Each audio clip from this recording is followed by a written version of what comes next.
another Gamesmaster where we're constantly in life-threatening situations. Why?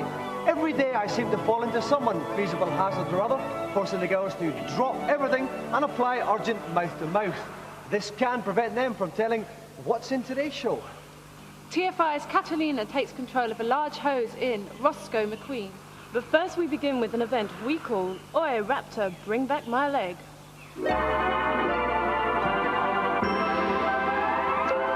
Arcade machines are always spectacular, but for sheer eye-popping excitement, Sega's Lost World takes the biscuit. The two-player version of the game involves an exhausting journey through 4 stages of non-stop action, as wave upon wave of prehistoric tests attempt to rip you to shreds. For this challenge, a team of 2 Lost World experts will attempt to demonstrate their skill by playing through the entire game using a single credit each. 1 credit equals 4 lives, and I suspect they'll need every one of them if they're to deal with this dinosaur deluge. It's a tough one. Good luck. Right, for this challenge, we scoured the country for the best Lost World players, and it was a very generous scour. We came up with Oliver Kay and Tammy Sidey.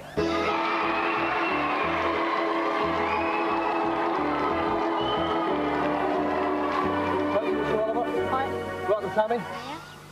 Now, all about the Lost World, a game about very, very scary animals. Yeah. Let's talk about nice animals. Have you got any pets? Yeah, I've had 3 gerbils so far. My first one was called Chimney Sweep. Good. And he got killed by a cat. Oh, no. Somehow, I don't know how, but the cage got open, the gerbil got out. Was it really upsetting? Yeah, it was. I had to bury him, and Yeah. it was just a bit upsetting. Well, you'll find, Oliver, throughout life, there's a lot of dead gerbils. Yeah. Tammy, the reason you and Oliver are so good at this game is because of teamwork. You get on, you like each other. Is there anyone you don't like? Yeah, Miss Collins, my science teacher. What don't you like about her? She's very boring. Everyone falls asleep in her lesson. Does she not notice? No, she's too busy talking. So, Miss Collins, if you're watching, sort it out. Right, okay, then, best of luck with the game. If you'd like to take your positions over by it, I'll go up to the commentary box.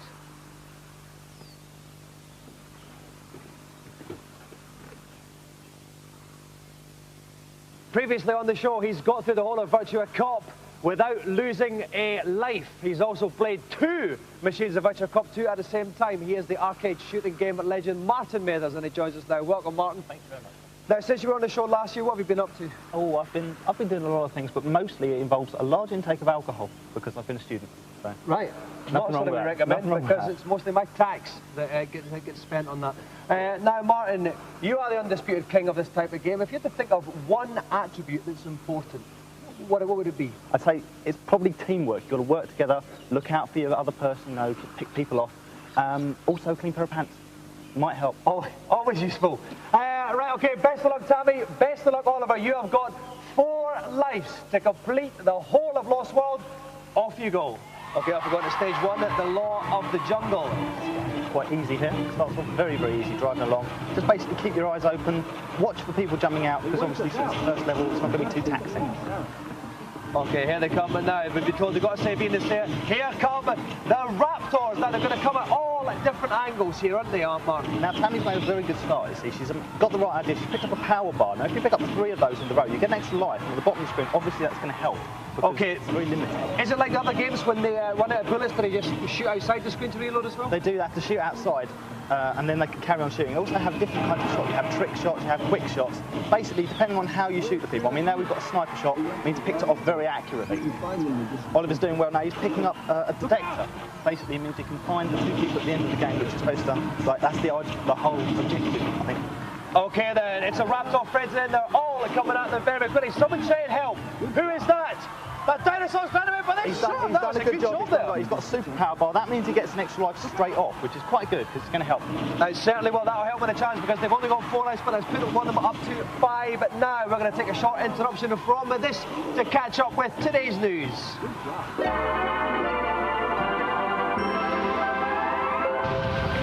Last week's boat show in London saw top racing bloke Nigel Mansell lured by a huge fee to endorse upcoming game Powerboat Racing.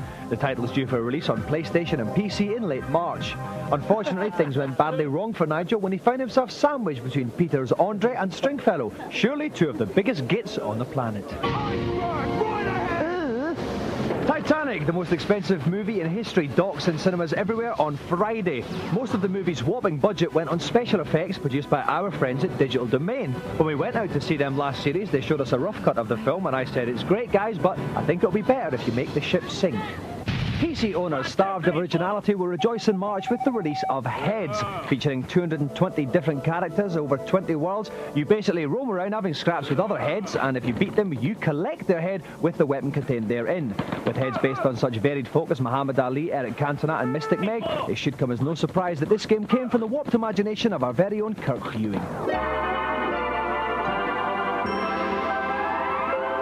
Okay, Oliver and Tammy are trying to play all the way through the Lost World before the end of the show using only 4 lives. When we last saw them, Oliver had just picked up an extra life, which was good news. The bad news is, during that little section there, he lost it again. Let's rejoin the action now, and if we take a look, we can see that they are halfway through the T-Rex boss attack, the end of stage 1, chapter 2. Martin, how tough is this? Basically, the idea is to hit the red spots on the face, obviously now. Oh no, he's grabbing the one that Tammy's got a very bad problem now because she's been picked up in the mouth. She's got to stab the start button as fast as possible. She's while done it. Oliver tries to pick off the spots from her face. He managed to do it. She didn't lose a life, which is good news for them. That's it, we can see the energy bar's totally gone from the T-Rex. That's it, that's the Guardian gone. So they're on to stage 2, chapter 1. Be down by the lakeside, which is obviously, it's a little bit more difficult now because it's starting to move a bit faster. You've got to pick off a few more things. There's going to be a brachiosaur at the start, which they've got to pick off. It's going to be a bit of a pain in the neck because it's a bit of a battle band. Here he is. He's going to rear up in a second. But they're nice dinosaurs. Well, they're supposed to be. They're supposed to be vegetarians, but no, I don't think it works that way because, in my experience, vegetarians are not nice people.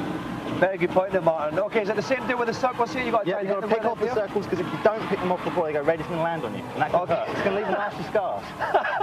And a very nasty chafe in there. Now, top tail in the way action here. Is it the same deal with the circles? It's another deal. They basically got to avoid anything. Anything with red circles on is a shoot, otherwise they're going to die. Okay, then we're going to leave them in the middle of that Brachiosaurus there. They're in the middle of stage 2, chapter 1, which in old money means it's time for today's celebrity challenge. I've enlisted Roscoe McQueen on the PlayStation to demonstrate the horrors of life in today's emergency services. Taking on the role of an intrepid firefighter, my contestant must clear 3 rooms of fires started by a gaggle of dastardly robots. My contestant must keep an ever-watchful eye on his temperature gauge. If the level creeps too high, the challenge will come to an incendiary end. Now, once again on Gamesmaster, the celebrity guest that fits the challenge absolutely perfectly. She once watched an episode of London's Burning. Please welcome the greatest thing in the history of TFI Friday, Catalina Guirado.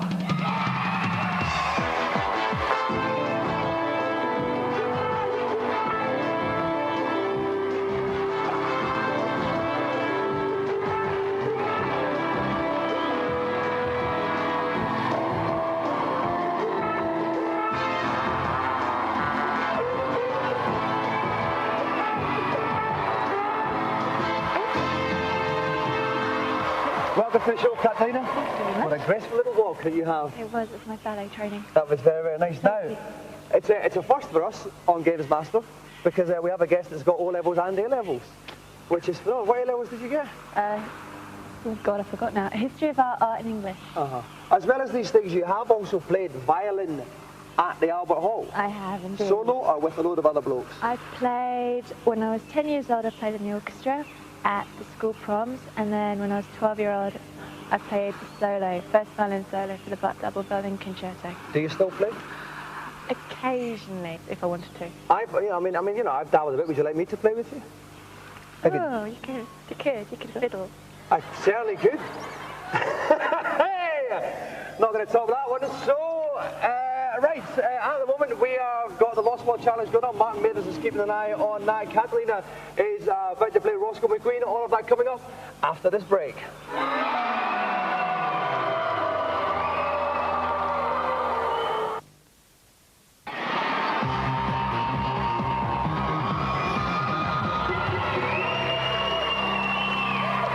Welcome back to Gamesmaster. Gamesmaster. Two small children are being ripped apart by raptors in the spare studio, and we have parental permission to do it. That's Ollie and Tammy on a Lost World. Joining us as well is the lovely Catalina. She is about to attempt Roscoe McQueen. Helping me to describe the action is Mr. Rick Henderson. Rick, hello. Firemen, how much admiration do you have for them? To be honest, firemen are the heroes of the street. They really are. They're unsung a lot of the time. Do you think police grab all the headlines and firemen don't? They certainly do. It's all that nicking bloke stuff that they do, you know, whereas, you know, rescuing a cat out of a tree isn't so glamorous. But they really are the heroes of the street. Did you ever want to be a fireman when you were little? No, but I wanted a huge hose. All right. Have you got any tips for Catalina on Roscoe McQueen? At the beginning of the level, we see the robots. They will start fires. If she doesn't get the robots killed before she starts putting out the fires, then they will set subsequent new fires. She doesn't want to do that. No, she doesn't. Because Catalina has 2.5 minutes to clear up all the fires within the building. If it gets too hot, the place will blow up anyway. We're underneath it, 2.5 minutes. We would like to wish her the very best of luck for this. Catalina, you have 2.5 minutes, and your time begins now. Okay, now there's these robots, first of all, that you were talking about, Rick. She wants to destroy them sharpish. Yeah, she wants to kill all these robots with the axe and just basically get them out of the way so she can concentrate on the fires. There's fires going on all around, Rick, but shouldn't she be putting them out now? No, she shouldn't be putting them out because these robots will start subsequently new fires. She doesn't want that to happen. Okay, that's it. She has successfully killed all the robots. 20 seconds gone now. She's chasing the axe to the hose and putting out the fires. In the top left-hand corner of the screen, you can see a water carrier. When that gets empty, she's got no more water. She's going to have to find out where she can get some more. But it's a decent enough start, Rick. It's a decent enough start, and also in the top right of the screen, you can see there's a centigrade meter. As that gets hotter, the room will explode. She doesn't want that to happen either. Okay, now she's run out of water. She's got to find some more. Luckily, there's some hidden in these little lockers there alongside the sweaty jock straps. She's picked up some more water. You can see a water bottle replenishing. 2 more fires to put out now, Rick. How does she vary the angle of her hose? Well, that's absolutely automatic. It's a bit like real life. It will rise and lower when you least expect it. Okay, Catalina's been going for a minute. She has almost cleared all of the fires in this first room. Just one more to go. But remember, there's a couple more rooms after this, so she needs to get a move on. Come on, Catalina. She took a little bit of a hit there. You can see the guy in the top right corner of the screen, the face. When that disappears, her challenge will be over, but hopefully it won't get that far. Right, first room cleared. Door open. 2 more rooms now, Rick. Yeah, she's got to actually get into the next room, but she's not going into the right room. That is the wrong room. She's wasting valuable time. She can't get into that room yet. There's something else that must be done. That looks like a robot. What's that robot doing? That's a bizarre French-made robot kind of thing. Okay, now what's she done here now? Is this some kind of electricity box here, Rick? The electricity box will open up that other locked door. She should get some more water at this point because, as you can see, her water bottle at the top is actually running out. Well, I hope she's got the time to do it because she's only got about 43 seconds left to do the challenge. Catalina, she's gone. Why? You don't need any more, love. Sort it out. Let's go to the next room. Okay, that's talking about it now. There's more robots. There's more fire, Rick. Yeah, she's got to kill these 2 robots. There's a big raging fire over in the corner that she's going to have to put out. She really has to get her skates on here. She does. She's only got about 23, 22 seconds left. Come on, Catalina. Grab your horse and douse those flames. It's getting hot in there as well. It's as hot as my underpants seeing Catalina, basically. She's nearly done it. Is that the last fire? That's it. She's now going to get at the level. She's got about 10 seconds left. Whoop that big red thing with your axe. Whoop the red thing, Catalina. 5 seconds left. That's she's done the challenge with 5 seconds to spare. Catalina, that was all very exciting because I thought you had plenty of time that you were going to do, but then it kind of stumbled a bit towards the end. I can't remember. I was just too excited. Yeah, I was. Yeah. And the robot guys at the start, did not seem to be a problem with them. They were all right, weren't they? No, they were a bit icky, really. They didn't like me very much. You know, going running away, and it was kind of a bit of time wasting there. Handling that extremely large hose, was that a problem? That was the most exciting part, actually. Yeah. Do you think you could top that innuendo? Well, I slid down a fireman's pole the other day. Yes, slid down a fireman's pole. And on that bombshell, let's move on to Gamesmaster. Go to joystick 2. Today's special guest, Catalina.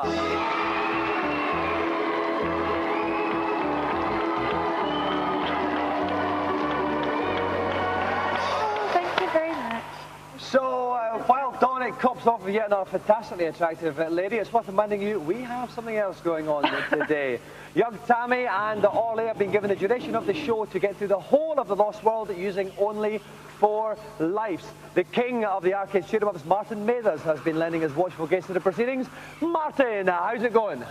Basically, it's not been going too well. They've been playing a bit like the England cricket team. They're both down to 2 lives. They've lost 2 now. Let's see how it went. Let's go back to the replays. Starts off here in stage 2, chapter 1. They started picking off the man. Basically, they did a good job rescuing him. He threw them a couple of things. That was a good thing. But then Oliver lost it. He totally sidetracked. He was going to the right. He had the shotgun. He should have picked him off. He had infinite ammo. He should have done it. And then Tammy did exactly the same as she got nailed by the Velociraptor. That was not good news for them. Moving on now to the boss of stage 2 with a name I'm not even going to try and pronounce because I don't do that sort of thing. It's a very easy boss. I don't know why they did it. Basically, it swims around a lot. A couple of red circles in the mouth. It's pretty easy. But basically, they just weren't watching. They weren't doing it properly. And it managed to nail one of them. And that was not good news because obviously they need all the lives they can get on this game. But finally, they managed to beat the boss. They moved on to stage 3, and this was the time when Tammy decided to get a right kicking from one of the Velociraptors. Basically, they started off doing very well. Tommy did an excellent bit of saving there, saved the man, got himself a lightning gun, which is a top weapon. But then once again, he's just too slow. He's not doing his teamwork like he should. He wasn't watching, and Tammy got it right in the mush. Just blatantly evil shot there from the Velociraptor, and it wasn't good. It just wasn't good. And here we can see Oliver's still got 20 seconds left on his lightning gun, but it's Tammy that takes the shot. Oliver should have picked him off with the lightning gun. It was a bad shot. They shouldn't have lost that life. Okay, we rejoin the action live there in the stage 3, chapter 2, and a bit of exact shooting required here, Martin. Yep, they need to do a task here. They've got to shoot the grappling hook into the tower so they can get across the tower. Fantastic work there. They've got it now. They're sliding across the rope.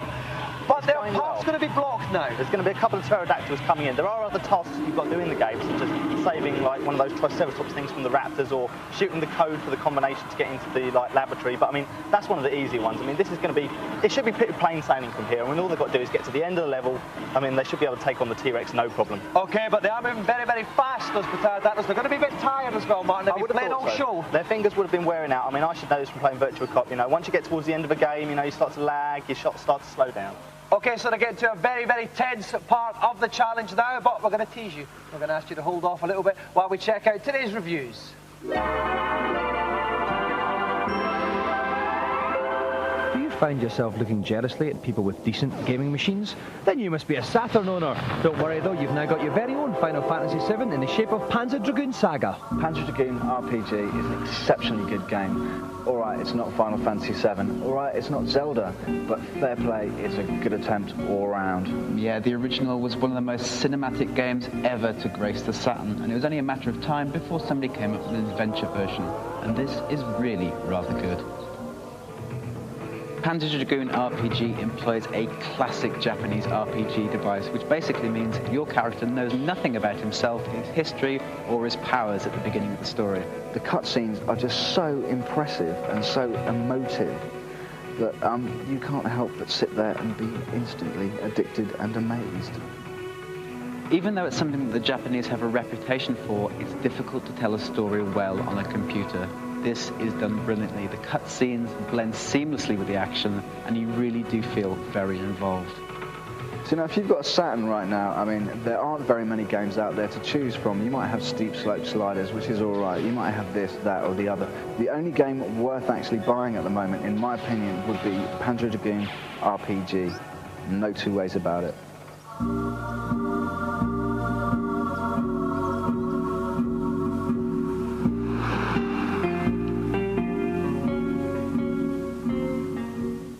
Postal on the PC is one of a number of recent games that deliberately sets out simply to shock. It's a very childish thing to do and something we at Gamesmaster would never consider. Okay, so the very thin plot here is basically you wake up in the morning one day and the whole entire town is trying to kill you. So what do? You go postal, which apparently is to lose your mind, pick up a shotgun and run around killing things. The gameplay is actually quite engrossing in the sense you do actually feel like you're trapped in this town with people trying to kill you on all sides. It's very violent, but at least it's convincing. At the moment, there's raging controversy about the issues of censorship, and the nature and content of video games out there. There's stuff happening in Parliament at the moment being discussed. And what do? They bring out Postal, possibly one of the sickest and brutal games that I have ever actually come across. Having said that, the one thing it has got going for it is it's actually addictive and playable. There's no denying that Postal is a very playable game, but unfortunately it's entirely been made on the assumption that all PC gamers are antisocial, obnoxious little twerps who just want to kill people. Well, are you?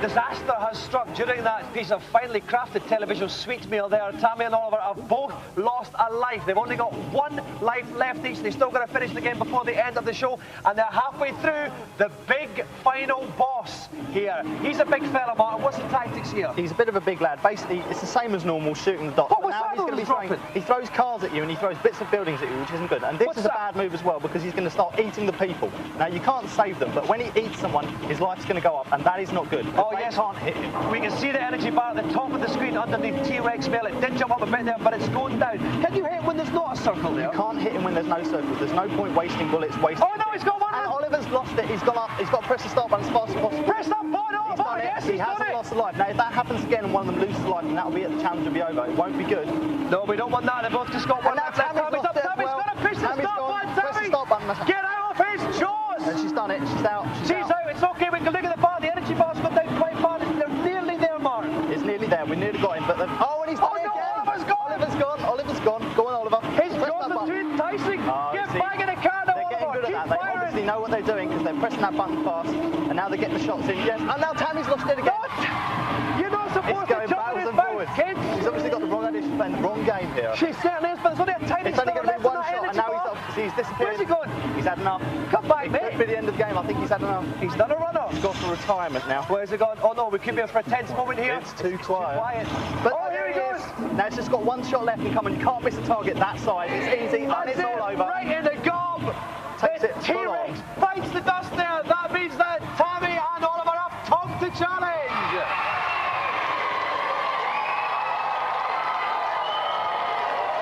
Well done there, Ollie. Well done, Tammy. Right, Tammy, first of all, we gave you 4 lives to complete that, and you both had 1 life left. Were you worried at any point? Yeah, I think it was when we were on the motorbikes and the dinosaurs kept jumping out of the bushes. That was quite scary. Now, Oliver, what about you? At the end, that big Tyrannosaurus Rex, things looked a bit hairy there. Wasn't worried, really. It was fairly obvious where it was coming out from, so it was just pretty easy, really. Is there anything in life that worries you at all? No. No? Not really. My ever-expanding stomach, because that worries me.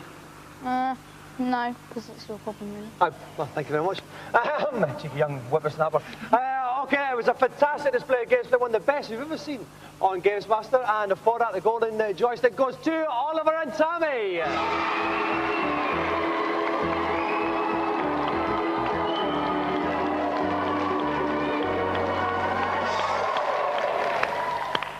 Okay, that's it then for today. Only 2 more shows to go. 2 more weeks then until the TV listings pages become emptier than a fat, smelly bloke's bed. Ta-da.